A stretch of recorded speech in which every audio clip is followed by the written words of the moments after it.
Hi ladies, welcome to day 1 of the 5-day Stop Snacking and Conquer Cravings free challenge. Today is called What Are You Really Hungry For? This is one of the most powerful questions you can start asking on your journey to heal your relationship with food, to stop emotional eating, stop binging, and take back control.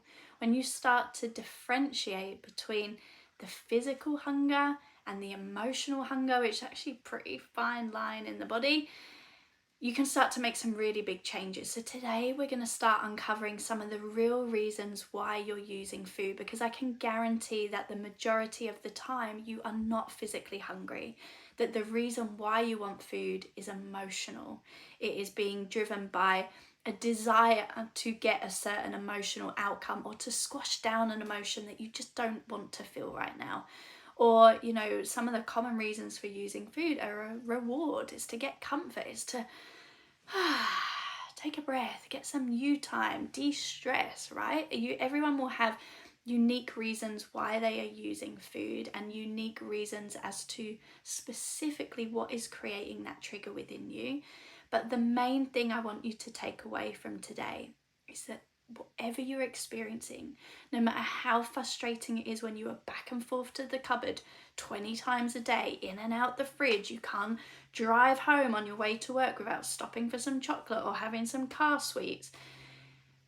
I know it feels so frustrating and it feels like food is the problem, but I want to show you today that food is not the actual problem, that there is something deeper going on in you. And food is simply the coping mechanism or the distraction. It is the thing that you are reaching for because you don't know exactly what you are feeling inside, or you're not sure how to fully resolve that or deal with it yourself. And this is what was happening to me in the past. Like, honestly, I had no idea that I was even using food emotionally until I started to see the physical weight piling on.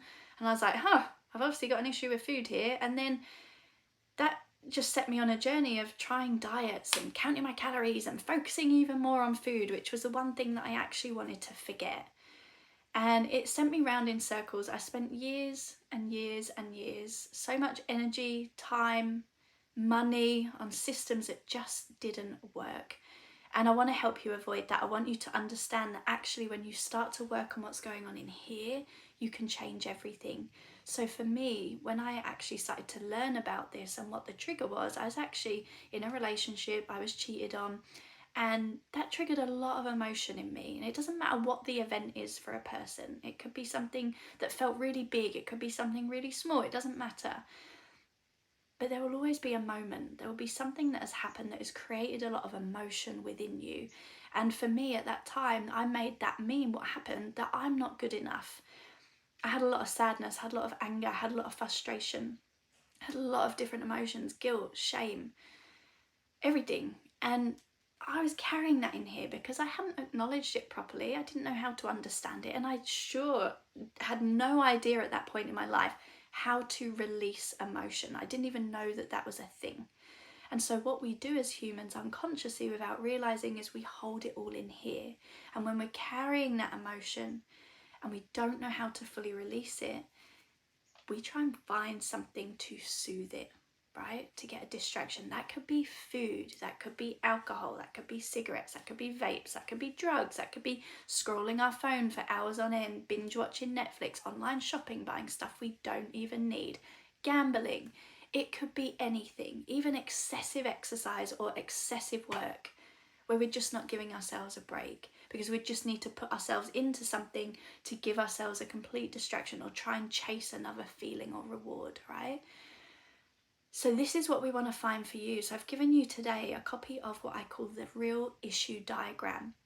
And we want to find what is going on in here. Now, there might not just be one thing. There might be a combination of different things that have happened throughout your life that are adding essentially to this emotional baggage that you are carrying around. It is adding to the fact that, if you have the belief in here somewhere that food equals comfort, or food gives me stress release, food makes me feel better, then any time you feel an emotion that you don't want to feel or know how to deal with, your brain will fire off this signal that says, we need help, get a coping mechanism. What did we use before? We used food, get her food, help her. And that is essentially what is firing off a craving. You know, a lot of the time we're not physically hungry. This is all emotional. The cravings and the sensations we're experiencing in the body are emotional, and it is making us reach for food. We're going to delve into that more over the next few days. But for today, I want you to start getting clear with what are the real issues for you. What is going on in here? What are you feeling? What past stuff are you carrying?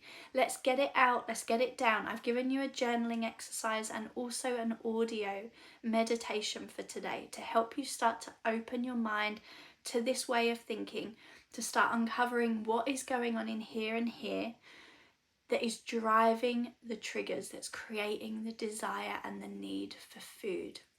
As I said, this might be some big emotional things you've been through. It might just be little things that you're holding on to. It might be things that people have said. It might be things from childhood. It could be your current day's stress in your job, or you never get a break from the kids, or you're unhappy in your relationship. It's really important to start looking at why. Why do I want to eat right now? Why am I using food right now?